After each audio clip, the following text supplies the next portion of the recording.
Hey guys, and welcome to Diz has been playing AER. If you've ever wanted a game where you soar gracefully,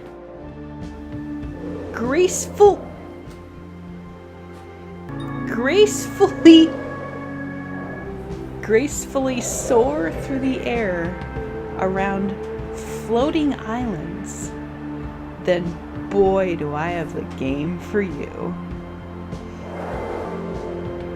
AER is a exploration type game similar to, say, Journey, where you kind of go places, solve very simple puzzles and progress, take in the scenery, the music, that type of thing. It's a very simple game. You usually interact with doors by finding these little square buttons on the floor, and you usually just have to walk on them, light up a certain amount, and the door opens, and then you progress.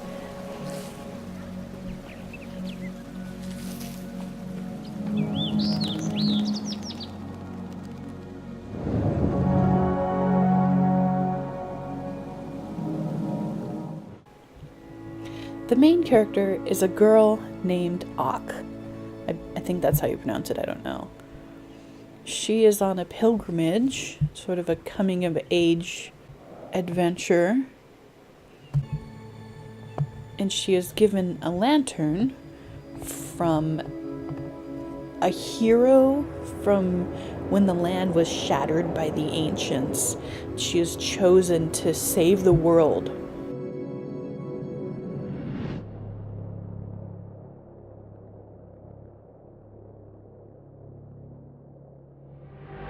From the void.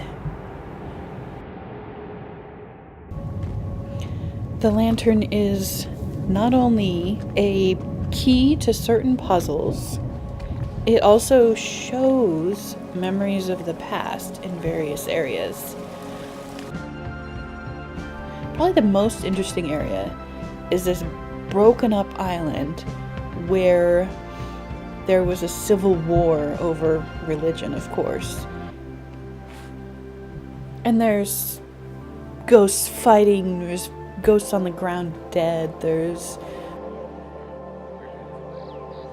people running away from the chaos. But I think the thing that made the most impact on me in this island is this scene here where there's a kid running, a person standing guard, unarmed, against this swordsman. And that, I don't know, it made an impact on me. The basic premise of this game is that you must stop the void from destroying what remains of the earth by gathering 3 artifacts from 3 different temples and going to where he is to defeat him once and for all. In order to achieve this, your character flies from island to island, temple to temple, to gather up these artifacts. Which is a good thing, because honestly, probably the best part about this game is just soaring through the air, catching a wind tunnel, or just carving through a cloud.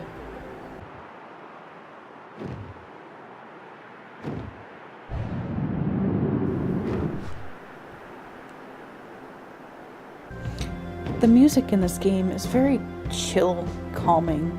It adds to the feel of the game, which is a very just kind of chill game where you fly around and do stuff. It's not very memorable, but it fits really well. Same with the graphics. They're the kind of blocky, simple graphics, but I think they really fit with the overall feel of the game.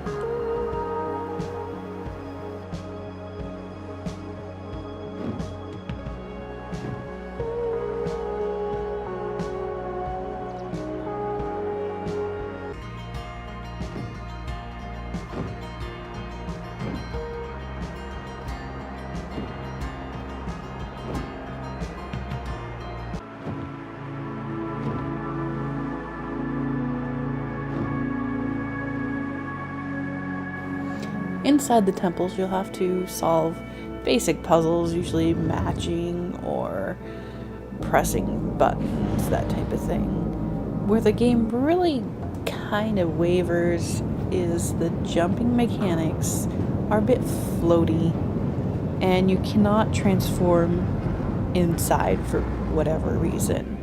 So it makes the inside the temple part a little bit of a chore almost. Especially when compared to flying or gliding through the clouds.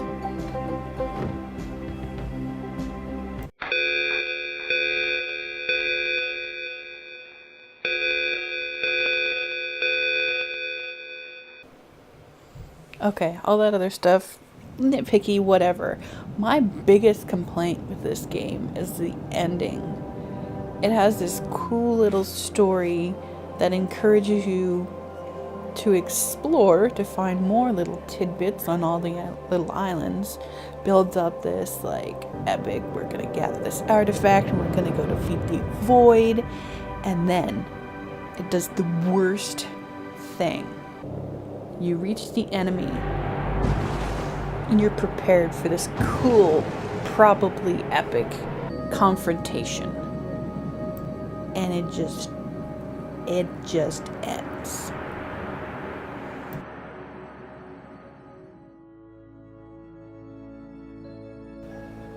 And roll credits. That's literally it. There is no climax, no resolution. And I get it's like a small little indie game, neat little story thing, but it pisses me off. I hate these types of endings in anything ever. But honestly, despite any complaints I might have about the game, I would still recommend it. It's still a really fun exploration game where you get to freaking fly around floating islands. It's really fun and unique. And I'd say it's definitely worth a go.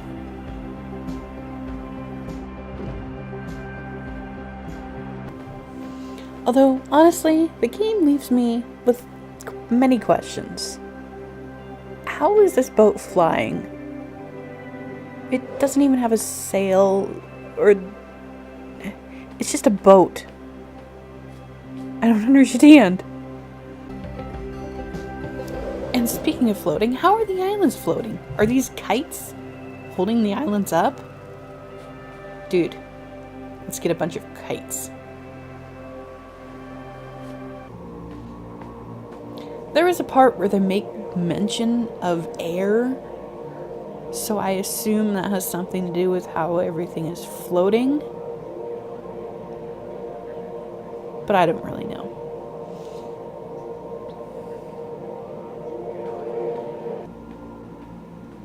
Why is the X button, the jump button, and the interact button? Do you know how many times I walked up to something and just jumped instead of interacting?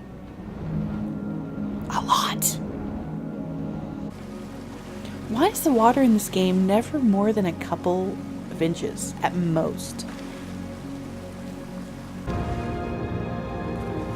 Speaking of water, considering that it's only a couple of inches, how are there fish jumping in and out of the water? Are these magic fish? Can I float? I just don't understand. And if you're wondering what happens if you fly straight down, there you go.